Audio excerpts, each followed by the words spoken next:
दोस्तों, क्या आपने कभी सोचा है कि अगर अंग्रेज भारत ना आते तो कैसा होता अपना भारत? चलिए मैं बताता हूँ आपको। पहला, भारत एक अमीर देश होता। दूसरा, दुनिया के नक्शे पर पाकिस्तान, बांग्लादेश नाम के देश ना होते और आज का भारत अखंड भारत होता। तीसरा, भारत की आर्मी दुनिया की सबसे बड़ी आर्मी होती और चीन जैसों की औकात ना होती हमारी तरफ देखने की। चौथा, देश में अंग्रेजी का नामो निशान ना होता और आज हम अपनी मातृभाषाओं में पढ़कर रूस, चीन, जापान, जर्मनी की तरह विकसित देश होते। पांचवा और सबसे जरूरी कि ब्रिटेन ग्रेट ब्रिटेन नहीं बल्कि कंगाल ब्रिटेन होता। दोस्तों, हिंदुस्तानियों ने लगभग 250 सालों तक अंग्रेजों की गुलामी और अमानवीय व्यवहार को सहा है। और साथियों, न जाने कितने बूढ़े और जवानों और बच्चों ने अंग्रेजों के अत्याचार से पीड़ित होकर अपने आप को बलिदान को त्याग दिया।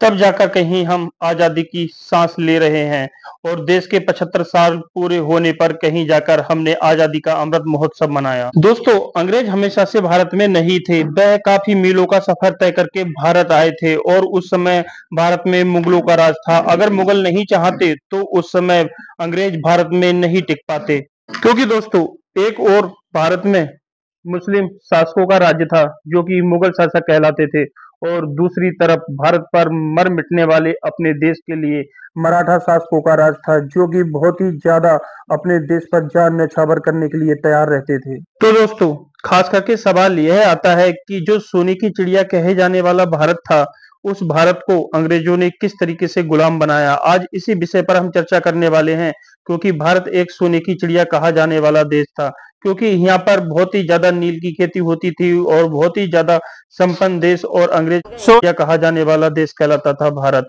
तो आखिर अंग्रेजों ने भारत को किस तरीके से गुलाम बनाया, इसी दास्तान के बारे में आज हम आपको बताने वाले हैं। दोस्तों, उस समय मुगल शासक अकबर का दिल्ली पर राज्य था और माना जाता है कि अकबर अपने दौर के सबसे बड़े शक्तिशाली और सबसे बड़े मुगल शासक थे। लेकिन उसी समय ब्रिटेन में गृह युद्ध की स्थिति बन गई थी, क्योंकि उस समय ब्रिटेन की शासक एलिजाबेथ थी, जिनकी अर्थव्यवस्था अधिकांश खेती पर ही निर्भर करती थी। दोस्तों, अफसोस यह था कि आपसी गृह युद्ध के चलते हुए ब्रिटेन मात्र 3.4% ही खेती कर पा रहा था, और इसी कारण पुर्तगाल और स्पेन ब्रिटेन को पीछे छोड़कर उसकी अपेक्षा काफी तरक्की कर रहे थे। दोस्तों, ब्रिटेन के हालात इतने बिगड़ गए थे कि ब्रिटेन के लुटेरे स्पेन और पुर्तगाल के नाविकों को लूटकर अपना खाना पीने का सामान और अपना दिनचर्या चला रहे थे। लेकिन उसी दौरान एक ब्रिटिश नागरिक को भारत की अपार संपदा और भारत की अपार संपत्ति के बारे में पता चला, और यह खबर ब्रिटिश गवर्नमेंट तक जल्द पहुंच गई। और समय आया 1600 ईस्वी का, जब 200 व्यापारियों ने इकट्ठा होकर एक कंपनी बनाई और इस कंपनी का नाम रखा गया ईस्ट इंडिया कंपनी। और दोस्तों, जब इस कंपनी के सदस्यों ने अपनी राजनीति और कूटनीति महारानी एलिजाबेथ को सुनाई, तो वह भी इस कंपनी को सपोर्ट करने के लिए तैयार हो गई। और उस समय भारत में अकबर का शासन था। मुगल शासक अकबर की उस समय मौत हो चुकी थी। सम्राट अकबर की मौत के बाद उनके पुत्र जहांगीर ने राज्य संभाला और मुगल शासक जहांगीर दिल्ली के शासक बने। उस समय अंग्रेजों की रणनीति से बेखौफ होकर दिल्ली शासक जहांगीर हिंदुस्तान पर अपना शासन कर रहे थे, और समय आया 1608 ईस्वी का, जो कि और उस समय कैप्टन हॉकिंस समुद्री रास्ते से गुजरात के सूरत में अपने कुछ व्यापारियों के साथ भारत में प्रवेश कर चुके थे। दोस्तों, अंग्रेजों के भारत में आते ही उनकी भारत पर ऐसी काली छाया पड़ी कि इसको सृष्टि के अंत तक भुलाया नहीं जा सकता। दोस्तों, अंग्रेजों ने भारत में आते ही ईस्ट इंडिया कंपनी की स्थापना कर दी और उन्होंने अपने कुछ व्यापारियों को लेकर जहांगीर के दरबार में प्रस्ताव को पेश किया। लेकिन जहांगीर ने इस प्रस्ताव को मानने से इनकार कर दिया और उन्होंने अंग्रेजों को अपने देश में व्यापार करने से मना कर दिया। लेकिन अंग्रेज भी कहाँ कम थे, उन्होंने एक एक करके कुछ दिन बाद कुछ न कुछ दे दे के जहांगीर को एक न एक दिन मना ही लिया, और जहांगीर ने आखिरकार अंग्रेजों को भारत में व्यापार करने की अनुमति दे दी। और यह मंजूरी मिलते ही अंग्रेजों ने पटना, सूरत, मुंबई और चेन्नई में अपना व्यापार करना शुरू कर दिया।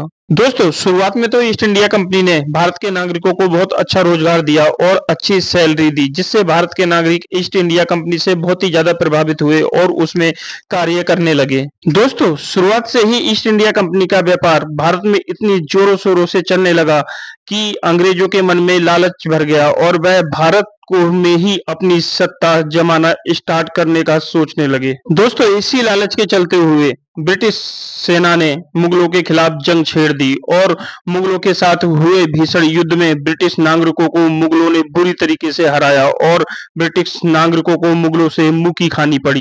दोस्तों, मुगलों से युद्ध के बाद में ब्रिटिशों ने एक बात तो मन में ठान ली कि वह मुगलों को युद्ध से नहीं हरा सकते। इसलिए उन्होंने भारत में मुगलों के लिए एक ऐसी योजना बनाई जो कि आज भी भारत के कुछ धूर्त नेता अपनी इस योजना को अंजाम दे रहे हैं। उन्होंने यह योजना बनाई कि फूट डालो और राज करो। दोस्तों, मुगलों से हारने के बाद ब्रिटिशों ने औरंगजेब से माफी मांगी और उन्होंने कहा कि यह दोबारा कभी नहीं होगा और औरंगजेब ने भी उन पर कुछ जुर्माना लगाकर उन्हें दोबारा से भारत में व्यापार करने की अनुमति दे दी। लेकिन दोस्तों, 1707 में औरंगजेब की मृत्यु के बाद कुछ मुगल शासक मुगल राज्य को हड़पने के लिए आपस में ही युद्ध करने लगे और ऐसे ही आपसी गृह युद्ध के चलते हुए कुछ मुगल शासकों में ऐसी नौबत आ गई कि जो कि कुछ कमजोर मुगल शासक बन गए और जो मुगल शासन को ढंग से चला ही नहीं सके।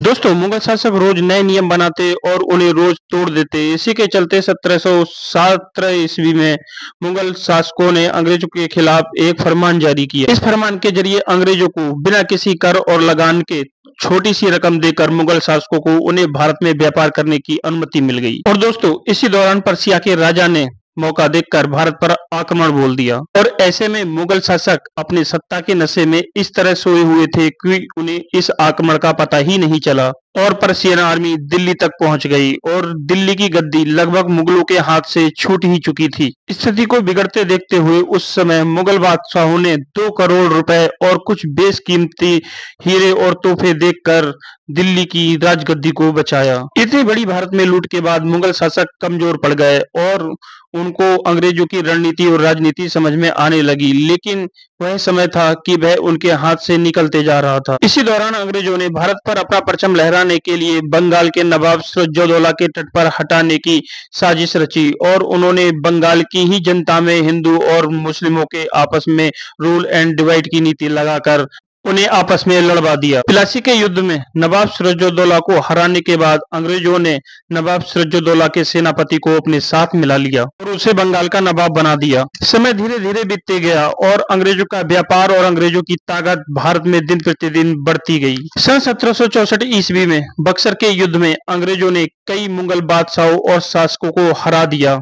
दोस्तों, भारत में कई मुगल बादशाहों को अंग्रेजों ने हराकर उनमें डिवाइड एंड रूल की स्थापना की और आपस में फूट डालो और लूटो और उन पर राज करो, ऐसी उन्होंने योजना बनाई। उन्होंने निजाम और मराठाओं को आपस में लड़ाकर और कई कमजोर शासकों को बंदी बनाकर उन्होंने अपना राज्य स्थापित किया, जिसके बाद भारत में अंग्रेजों ने अपने व्यापार और अपने टैक्स लगाकर उन्होंने भारत में अपनी मनमानी की और अपनी रणनीति और राजनीति को बढ़ावा दिया। दोस्तों, अंग्रेजों ने भारत में अपना पूरा परचम लहरा के अपना राज्य स्थापित कर दिया और पूरी तरीके से भारत में अंग्रेजों का राज हो गया, पर उन्हें अपना व्यापार करने के लिए बड़े बड़े जमींदारों को भी अपने साथ में मिलाना था, इसलिए उन्होंने जमींदारों को लालच देकर अपने साथ मिला लिया। यूं तो अंग्रेजों ने भारत में कुछ अच्छे भी काम किए, जैसे कि एजुकेशन लाना और रेलवे ट्रैक लाना, रोड सड़क निर्माण करना, ये बहुत सारे ऐसे काम थे जो अंग्रेजों ने भारत में कराए। दोस्तों, यही वजह थी कि कुछ जमींदार और राजा महाराजा अंग्रेजों के इस काम को देखकर उनके साथ हो गए थे और यही वजह थी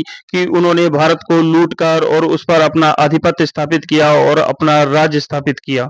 दोस्तों, भारत पर अपनी पूरी तरह से सत्ता लागू होने के बाद अंग्रेजों ने भारत के मुगल शासक बहादुर शाह जफर को बंदी बनाकर रंगून की जेल में भेज दिया। तो दोस्तों, यह थी एक दुख भरी दास्तान जो कि मुगलों की एक गलती के कारण उनको अंग्रेजों को उन्होंने अपने देश में आने के लिए और व्यापार करने की इजाजत देने के लिए उन्होंने अपने देश में ही अपने आप को तबाह कर लिया और अपने देश को अंग्रेजों को बंधक बनाकर अंग्रेजों के हवाले कर दिया।